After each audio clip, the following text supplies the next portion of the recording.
से प्रथम 40 धन पूर्णांकों का योग ज्ञात करें जो 6 से विभाज्य है।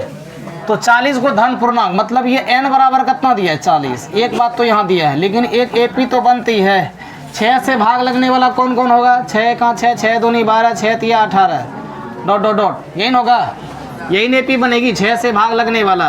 और n बराबर यहाँ कितना दिया है 40 दिया है। n बराबर 40 को धन पूर्णांक बताइए। तो सबसे पहले ये देखिए a बराबर 6 होगा, है ना, प्रथम पद यहाँ पर 6 होगा।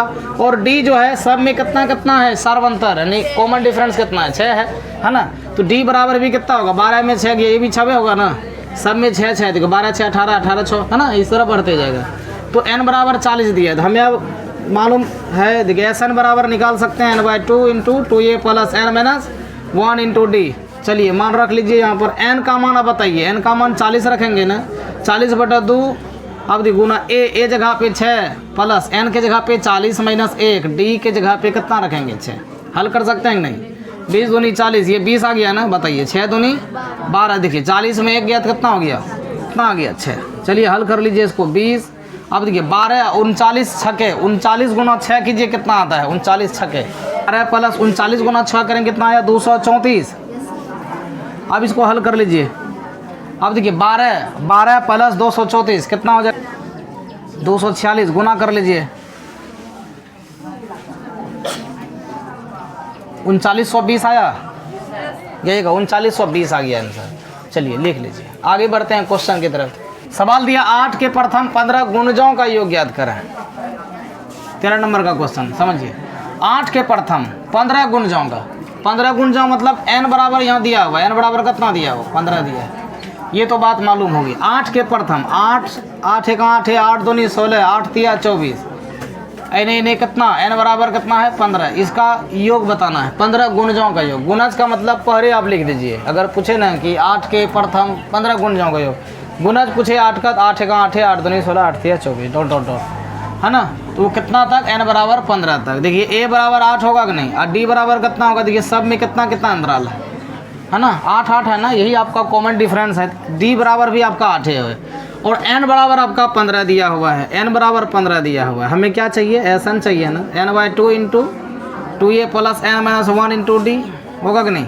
अब n/2 n के जगह पे देखिए 15 है ना, बटा 2 होगा, 2 गुना a का मान बताइए 8 और n का मान यहाँ 15 रखे हैं, 15 घटाओ 1, d बताइए d भी आपका 8 है, a भी 8 है, d भी 8 है। चलो हंसाइए 15/2, इधर देखिए 8 दूनी 16, ये बताइए 15 में 1 गया 14, 14 8 है,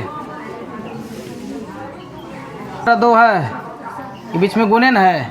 अब बताइए यहाँ पर 16 है और 112 है ना, 16 112 दोनों को जोड़िए कितना आता है, कटा दीजिए कितना आ गया 15 गुना 64 कर दीजिए, 15 गुना 64, बताइए आंसर कितना आएगा, 15 गुना 64 कर दीजिए, बताइए 64 करेंगे तो 960 है आंसर, यही आंसर हो गया। देख लीजिए कहीं कोई दिक्कत है बताइए। 8 के प्रथम 15 गुणजों का योग कितना आ गया 960 हो गया, समझे कि नहीं।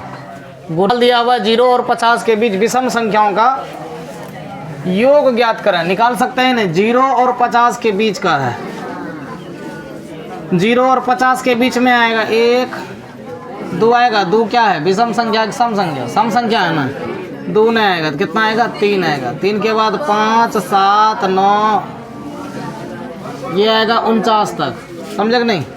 0 और 50 के बीच का है, 0 और 50 के बीच में हम पूछेंगे रे 0 और 50 के बीच में कुल विषम संख्या बताइए, तो 25 से कौन होगा, 0 और 50 के बीच में कुल विषम संख्या कितना होगा, और सम संख्या भी पूछते तो वो भी 25 होता, समझे।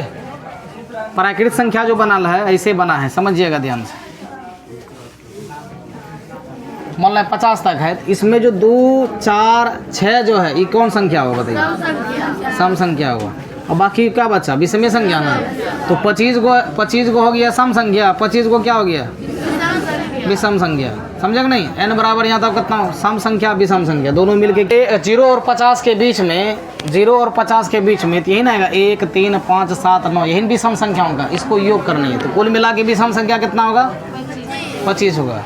कोई कहेगा हम नहीं समझे कैसे हुआ 25, अब देखो समझाते हैं। ये जो आपका हुआ ये अंतिम पद हुआ कि नहीं बताइए, an बराबर कितना है 49 है, तो ए एन बराबर सूत्र रखिए ए प्लस एन माइनस 1 इंटू कितना डी बराबर 49 रखिए। अब देखिए ए के जगह पे एक ए बराबर यहाँ 1 है और कॉमन डिफरेंस कितना है सब में, देखिए 1 2 3 है ना, 1 में 2 जोड़ा 3 3 2 5 2 7 2 9 है ना ऐसे। तो एन का मान तो निकालना है, डी बराबर 2 बराबर 49 रख दिए। आप बताइए 1 प्लस इसको गुना कर दीजिए 2n माइनस 2 बराबर कितना 49, ये हो गया 2n, ये दोनों घटेगा तो -1 बराबर 49, ये -1 उधर चल जाएगा तो 2n बराबर कितना हो गया, इधर 49 है ना, ये 1 उधर आएगा तो 2n इक्वल टू कितना आ गया 50, n बराबर कितना आ गया 50/2, 25 आया कि नहीं, यही चीज़ समझा रहे थे ना। तो ये देखिए अगर 0 और 50 के बीच में विषम संख्या पूछे तो विषम संख्या कुल कितने होंगे 25 होंगे, और जो सम संख्या पूछता वो भी 25 से होंगे, समझे कि नहीं। तो n का मान मालूम हो गया ना 25, अब रख सकते हैं कि नहीं बताइए। अब हमें योग ज्ञात करनी है, योग ज्ञात करने के लिए हमें क्या ज्ञात करना होगा, Sn बराबर n/2 into 2a plus n minus 1 into कितना d, इन सूत्र होता है। n का मान मालूम हो गया कितना होगा 25, 25/2 और 2 गुना a का मान बताइए, a का मान यहाँ 1 है प्लस n माइनस 1, यही ना n माइनस 1, n के जगह पे 25 माइनस 1, d का मान कितना होगा, सब में 2 2 है ना, बताइए सब में देखिए 2 2 है, कॉमन डिफरेंस 2। चलिए हल कर लीजिए इसको, 25 बटे कितना आ गया 2, 2 1 2 हो गया, 25 में 1 गया कितना हो गया 24, और 24 दूनी कितनी हो कितना होता 48। अब बताइए 25/2 गुना 48 2 कितना हो गया 25 है ना, 625 आंसर आया कि नहीं, सीधा याद रखिएगा 25। अगर जो ऑब्जेक्टिव में ये सवाल पूछा होता है ना कि 0 और 50 के बीच में विषम संख्याओं का योग, एकदम शॉर्ट ट्रिक याद रखनी है इसके, एकदम शॉर्ट ट्रिक, सीधा याद रखिएगा n², कितना होगा n², याद रखिएगा विषम संख्याओं का योग बराबर क्या होगा n²। अब देखिए कुल मिला के देख लेंगे कि विषम संख्या कितने हैं, 0 और 50 के बीच में विषम संख्या कितना था 25 ना, बस कुछ मत कीजिए 25 का क्या लगा दीजिए होल स्क्वायर, बताइए 625 होगा।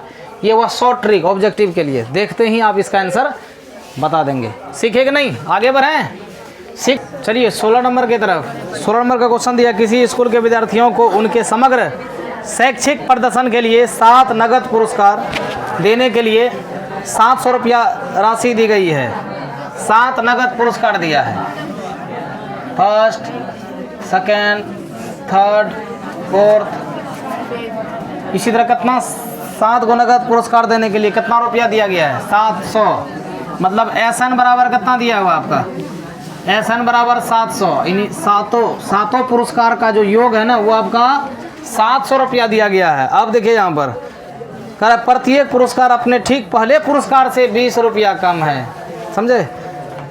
पहला पुरस्कार जो है अपने से ठीक पहले पुरस्कार से 20 रुपया क्या है कम है, तो पुरस्कार का मान बताइए कितना होगा, आराम से निकाल सकते हैं। माना कि पहला पुरस्कार का दाम कितना है, पहला पुरस्कार का दाम हमने क्या मान लिया x है, तो कह रहा पहला पुरस्कार जो है अपने से ठीक हाँ देखिए प्रत्येक पुरस्कार अपने से ठीक पहले पुरस्कार से 20 कम है, मतलब क्या समझिएगा, ऐसे देखिए अपने से ठीक पहले पुरस्कार से 20 कम है, अगर वो x है तो अपने से ठीक पहले पुरस्कार से ये 20 कम है, इसका मतलब ये कितना होगा x + 20 होगा, नहीं समझा आपको। पहला जो पुरस्कार x है वो कर रहा है दूसरे पुरस्कार से, मतलब x + 20 से, देखो 20 कम है तब ना ये बनेगा, x + 20 है इसमें 20 कम कीजिए, एक्शन बचेगा। तो बात को समझना, कहना प्रत्येक पुरस्कार जो अपने से ठीक पहले पुरस्कार से 20 कम है, तो हमने मान लिया इसको पहला पुरस्कार, तो अगला पुरस्कार जो होगा तो x + कितना होगा 20, ये कितना होगा, अब देखिए यहाँ 20 है तो इसका मतलब यहाँ 40 होगा, तब ना इससे 20 कम है, अपने से ठीक पहले पुरस्कार से 20 कम है। तो यहाँ पर देखिए यहाँ पर कितना होगा x + कितना है यहाँ 60, बिल्कुल सही। उसी तरह 5वां पुरस्कार बताइए, चलिए 5वां पुरस्कार x + ये 80 हो जाएगा, तब ना इससे कम है उधर 60, इधर देखिए 6th पुरस्कार x + हो जाएगा कितना 100, नहीं। उसके बाद 7वां पुरस्कार बता दीजिए, 7वां पुरस्कार x + 120 है ना।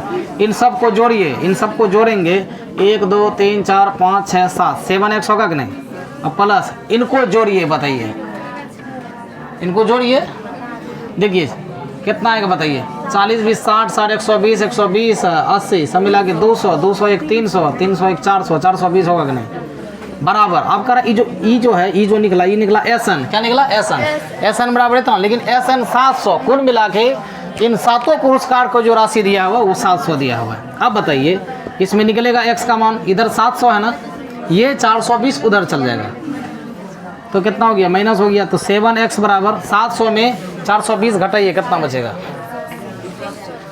कितना आ गया 380, 4 3 नहीं 280 होगा। बताइए 7 चौके, अब x बराबर आ गया कितना 40, x बराबर कितना हो गया 40। अब बताइए यहाँ पर ध्यान दीजिए, अब पहला पुरस्कार कितना हो गया 40, दूसरा पुरस्कार कितना हो गया 60, तीसरा पुरस्कार जोड़ते जी इसमें x का मान 80 हो जाएगा ना, यहाँ पर देखिए 100 हो जाएगा। उसके बाद बताइए पांचवा पुरस्कार 80 में जोड़िए 40, 130, 8 4 हाँ 120। उसके बाद बताइए फिर इसमें 140 होगा ना, 140 उसके बाद 160। अब जांचने का तरीका देखिए, इन सब को जोड़िए क्या 700 पुरता है, जोड़िए तो आंसर ऐसे दिया होगा, प्रथम पुरस्कार 40 रुपया, द्वितीय पुरस्कार 60 रुपया, तृतीय पुरस्कार आपका कितना होगा 80 रुपया, समझे। जोड़िए सबको कितना 700 आता है, आ गया ना, तो इसका मतलब मेरा हिसाब सही है, तो आंसर यही दिया होगा, प्रथम पुरस्कार द्वितीय तृतीय चतुर्थ पंचम इसी तरह, समझे। यही आपका आंसर हो गया। आसान था कि नहीं बताइए, आसान था ना।